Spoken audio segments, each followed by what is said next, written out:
Il y a 7 spin-offs en préparation en ce moment autour de l'univers de Game of Thrones, en plus de House of the Dragon et de Hedge Knight.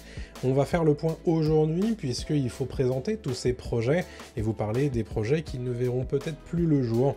On fera évidemment le point sur le spin-off Jon Snow. Bonjour à toutes et à tous, ici Mordren, et aujourd'hui on fait le point sur tous les spin-offs de l'univers de Game of Thrones. Il y en a un sacré paquet, George R. R. Martin lui-même en a parlé très récemment, donc c'est l'objectif évidemment de cette vidéo, c'est de faire le point sur tous ces projets et donc de mettre à jour la précédente vidéo que j'avais fait en 2024 à ce sujet, puisque ça a évolué depuis, bien entendu. Et oui, on se sent un petit peu seul maintenant que House of the Dragon saison 2 est terminée, mais ça ne veut pas dire qu'on arrête de parler de cet univers sur la chaîne. Comme vous le savez, n'oubliez pas évidemment de mettre la petite cloche pour être tenu au courant des nouvelles vidéos à ce sujet. Allez, c'est parti, j'ai plein de choses à vous dire. À l'occasion d'une petite tournée au Royaume-Uni pour voir notamment ses éditeurs britanniques, George R. R. Martin a été invité par la Maison des écrivains d'Oxford, où il s'est livré à une séquence de questions-réponses. De ce Q&A est sortie une information principale concernant le nombre de spin-offs de l'univers du Trône de Fer qui sont actuellement en développement, et il y en a un paquet.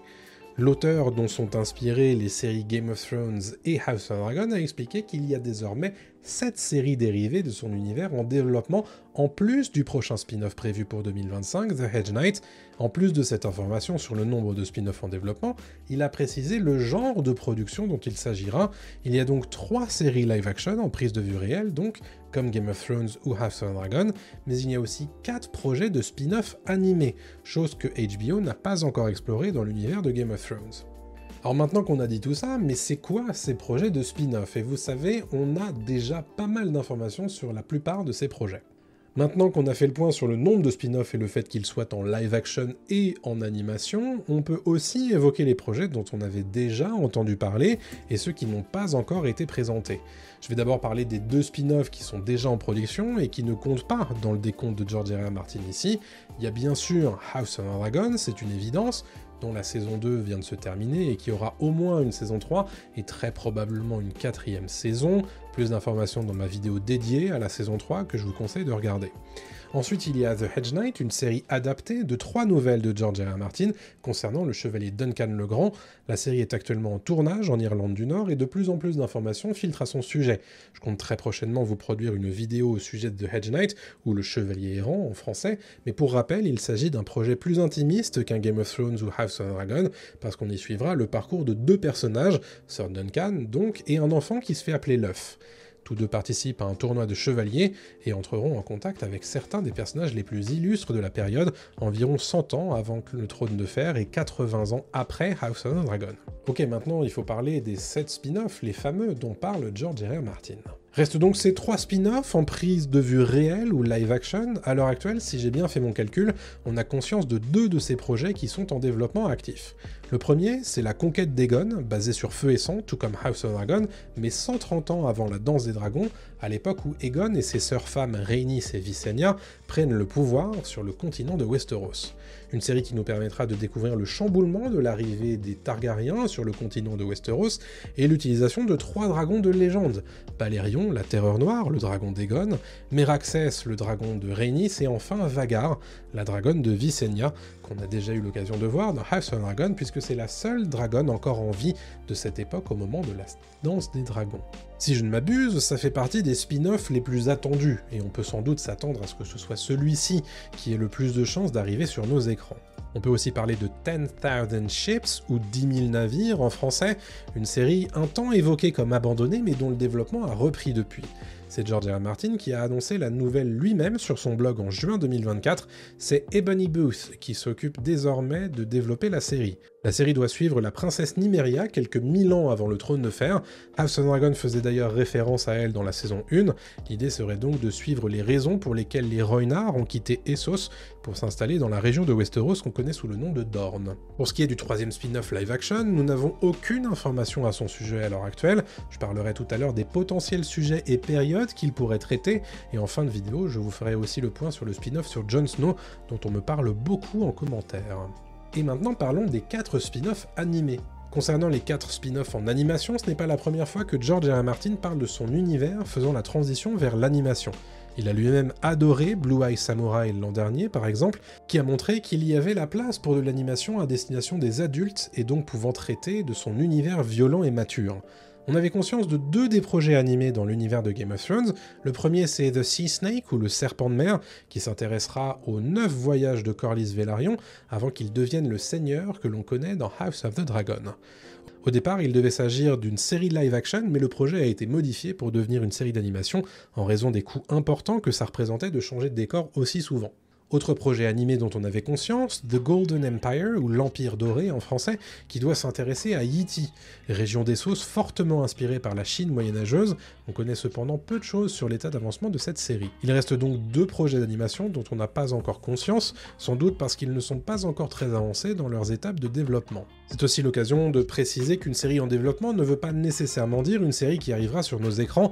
Pour l'heure, aucun des 7 projets dont j'ai parlé à l'instant n'a été validé par HBO. En jargon, on dit d'un projet en développement qu'il a besoin de green light ou du feu vert pour passer en production.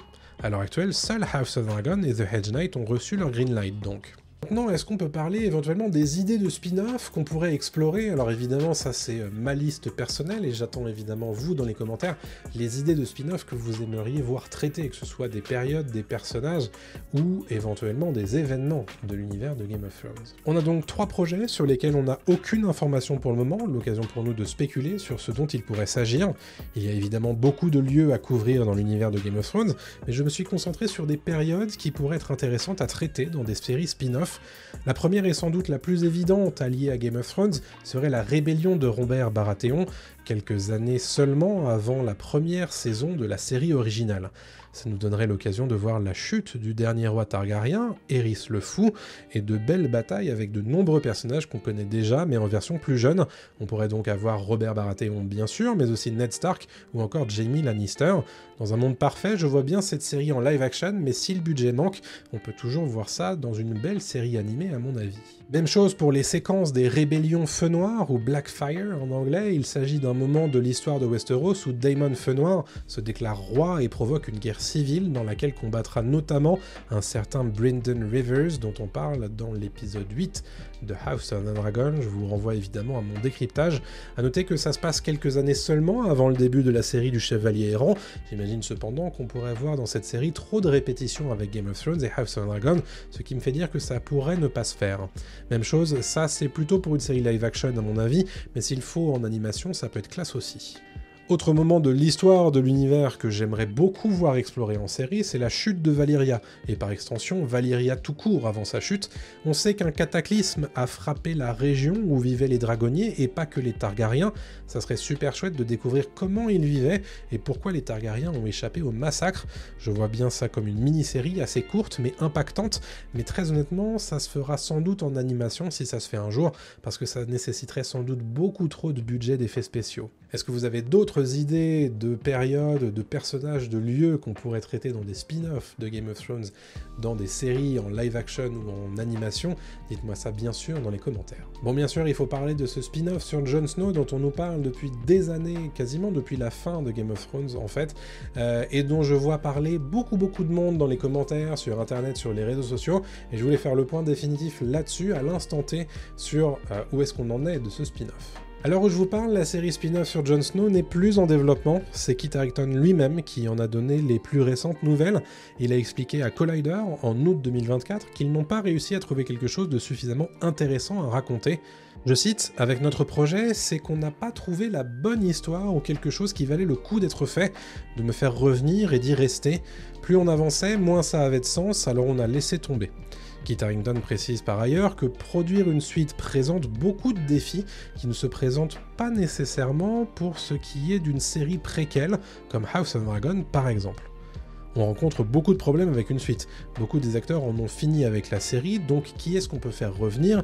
Est-ce qu'on fait revenir les mêmes personnes? Donc non, je ne suis pas surpris qu'un préquel soit plus facile à faire, enfin pas plus facile, mais plus naturel à explorer. D'ailleurs, dans une interview pour GQ, Kit Harington explique aussi comment le projet a débuté. Ce que je peux dire, c'est que HBO m'a contacté et m'a demandé « Est-ce que tu y réfléchirais ?» Ma première réaction a été non, et ensuite j'ai pensé qu'il pourrait y avoir une histoire intéressante et importante à propos du soldat après la guerre. J'ai senti qu'il y avait peut-être quelque chose qui restait à dire, et une histoire qui restait à raconter d'une manière assez courte. On a passé 2 ans à développer et rien ne nous a suffisamment enthousiasmés. Au bout du compte, j'ai laissé tomber et j'ai dit je crois que si on pousse plus loin et qu'on continue à développer ça, on pourrait arriver à quelque chose qui n'est pas bon, et c'est la dernière chose qu'on veut. L'acteur précise également que c'est difficile pour lui de se séparer du rôle de Jon Snow qu'il a fait connaître. Retourner à l'écran pour le jouer serait donc sans doute une erreur pour lui. Ça serait contredire ce que j'essaie de faire, à savoir me séparer de la série. Le fait d'être toujours dedans rendrait difficile pour les gens de me voir comme un autre personnage, et c'est assez essentiel pour mon boulot que les gens me voient et ne voient pas Jon Snow. Oubliez donc le spin-off sur Jon Snow, le développement est donc annulé jusqu'à preuve du contraire, l'histoire nous dira si le projet peut finalement voir le jour avec une autre vision peut-être.